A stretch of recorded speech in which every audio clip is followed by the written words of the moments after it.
Début des premiers siècles de l'Église, vous le savez, il y a eu un grand affrontement entre l'Empire romain et l'Église. Pourquoi en est-on arrivé là? Alors, un petit retour en arrière qui est important. Je renvoie bien sûr aux précédentes vidéos qui avaient été faites sur le sujet, mais juste 2-3 mots sur la religion romaine. La religion romaine, paganisme, c'est un polythéisme, mais c'est une religion qui évolue également au cours des siècles. Elle n'est pas opposée par principe au christianisme. Et pour des raisons principalement juridiques, on dirait d'ordre public aujourd'hui, l'Empire romain a une religion, comme il y a un empereur, et cette religion assure l'unité de l'Empire. On y agrège, si elles le veulent bien, toutes les divinités des peuples conquis, à condition que l'ordre public soit respecté.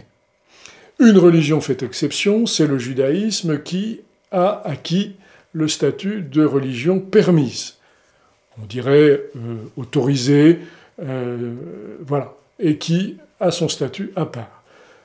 Au départ, les chrétiens sont trop peu nombreux pour être plus gênants qu'autre chose, et puis au fur et à mesure où le christianisme commence à se répandre, va se poser la question, première place, c'est est-ce que le christianisme est un judaïsme? En ce cas, il est autorisé selon la loi romaine, ou bien est-ce qu'il est une nouvelle secte? Et là, pour le coup, il sort de la loi, il y a une atteinte à l'ordre public, et que donc par conséquent, il faut essayer de faire disparaître cette nouvelle secte. D'autant plus que les chrétiens, par définition, refusent le polythéisme, n'adorent qu'un seul Dieu, et ont aussi parfois la tendance, qui ne plaît guère, de ne pas vouloir donner à l'empereur un statut quasi divin, comme il l'acquiert peu à peu.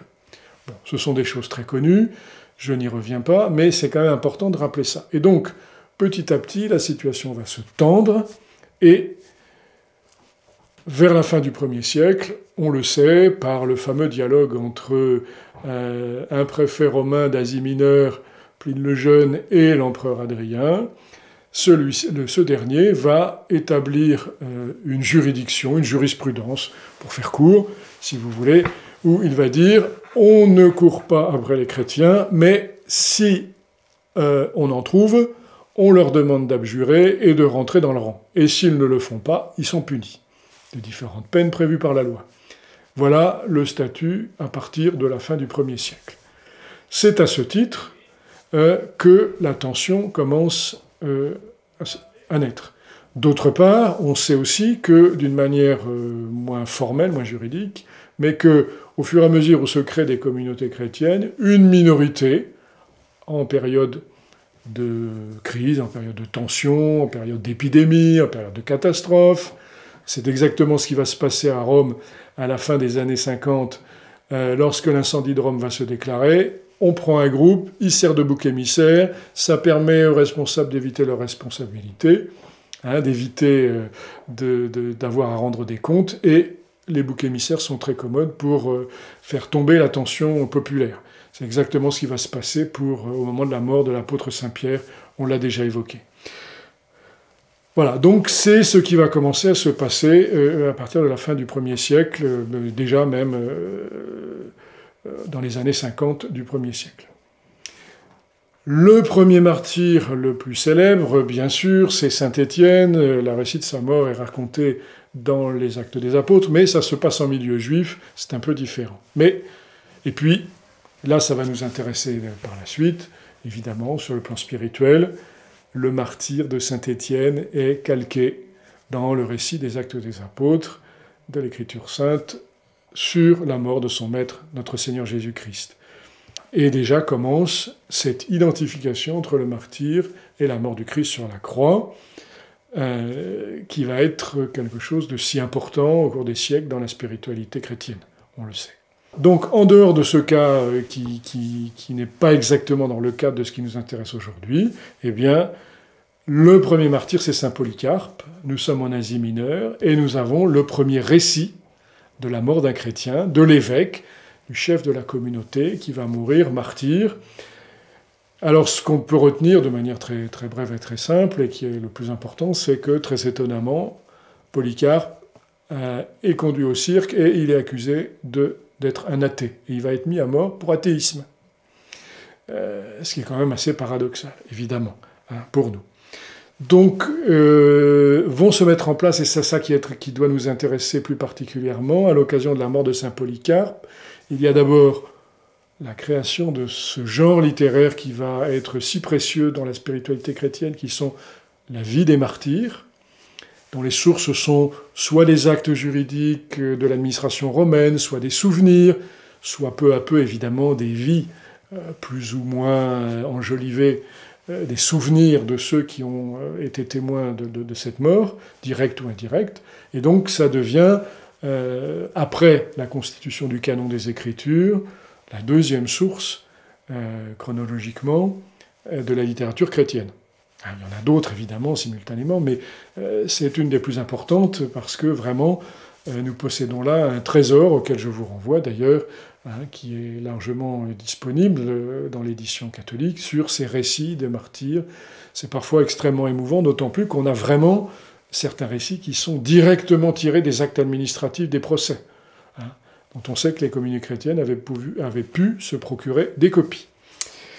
Voilà, alors ensuite, il faut écarter une petite légende ou d'un petit a priori qui a été à un certain moment assez fréquemment répandu et dont on pourrait être un peu victime. C'est que vous savez qu'en histoire, au fur et à mesure où le temps passe, les périodes vont se rapprocher les unes des autres. Le temps va un peu s'écraser au fur et à mesure que les siècles passent. Et donc on a l'impression que pendant 3 siècles, les chrétiens ont vécu en permanence dans le risque quotidien, quand ils sortaient de chez eux, qu'ils allaient faire leurs courses ou qu'ils allaient visiter leur famille en province, d'être attrapés par la police et jetés aux bêtes.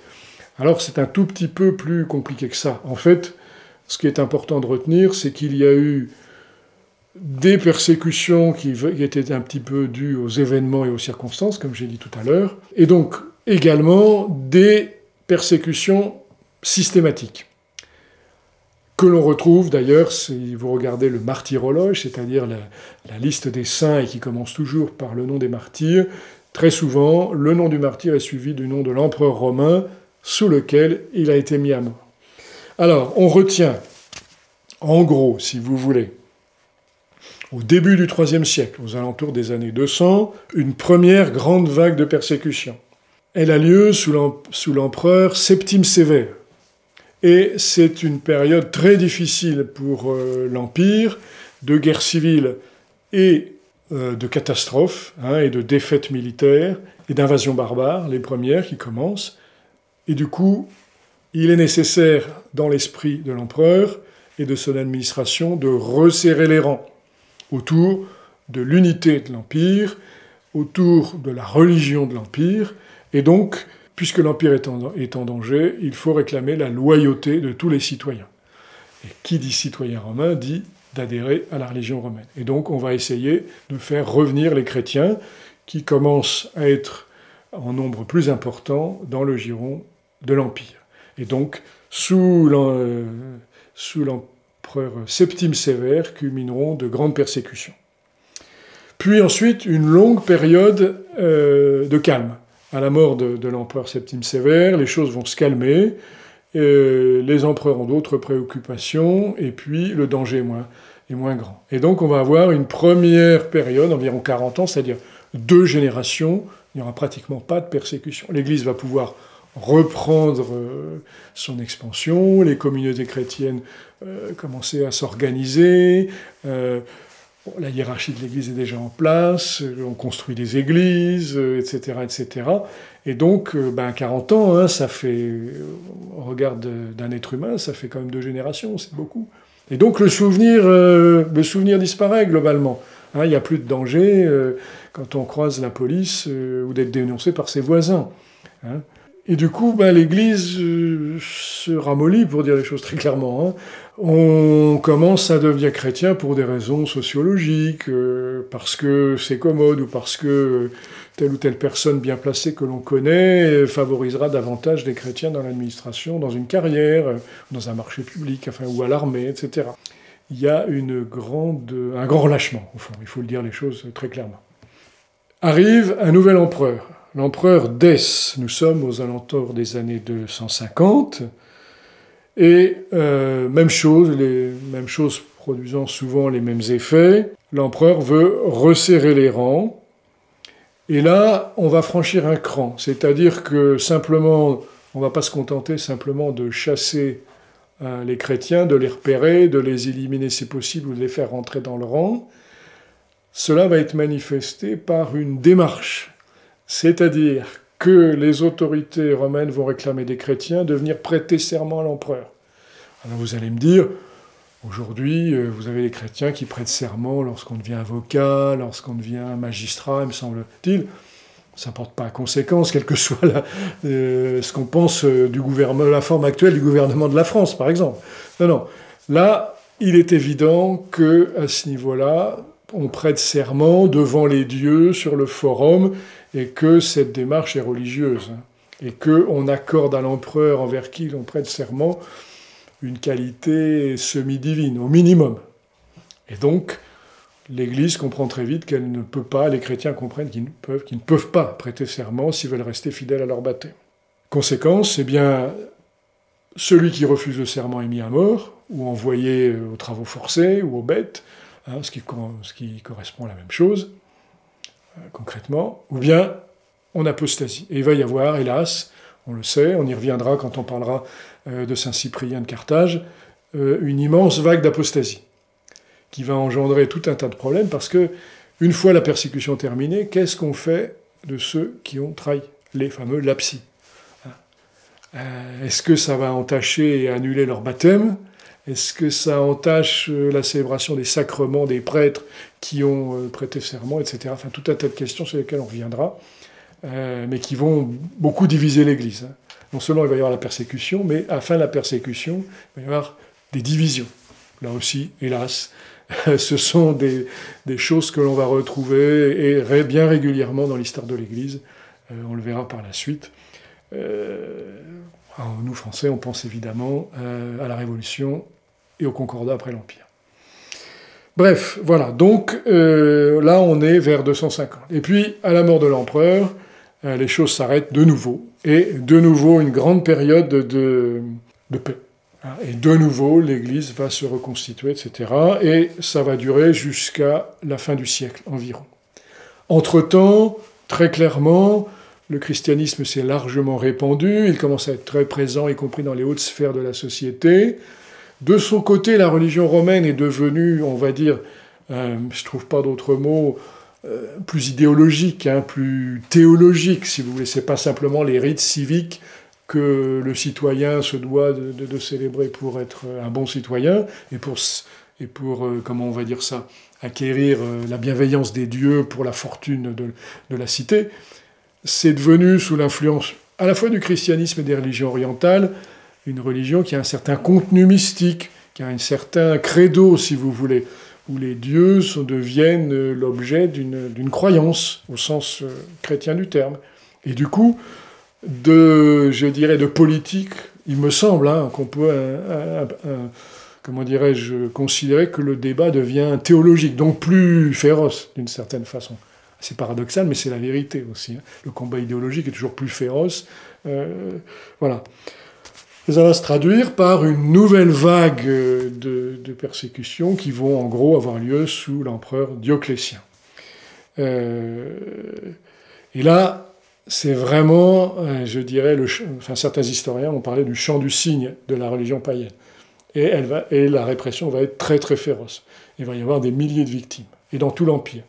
Surtout en Orient, mais dans tout l'Empire. Et là, on va pourchasser les chrétiens et les mettre à mort. Mais bon, ce chant du cygne est aussi une sorte de constatation à rebours qu'on peut rien. Hein. Et les persécutions vont être tellement féroces, d'ailleurs, que même les païens eux-mêmes vont trouver que c'est exagéré. Hein, et que ça sera donc la suite de notre histoire. On va voir, les persécutions vont s'arrêter et qu'elles vont déboucher sur la liberté de l'Église. On le verra plus tard. Voilà, donc rappelons-nous ces trois grandes vagues de persécution qu'on le retrouve chaque jour dans notre missel lorsqu'il y a la liste, hein, c'est très concret, vous verrez, persécution sous Septime Sévère, sous Dès, ou bien sous Dioclétien. Voilà. Dernière petite chose avant de conclure, parce que j'ai déjà été très long, ceci va déboucher très vite aussi, dès Saint Polycarpe, sur le culte des martyrs.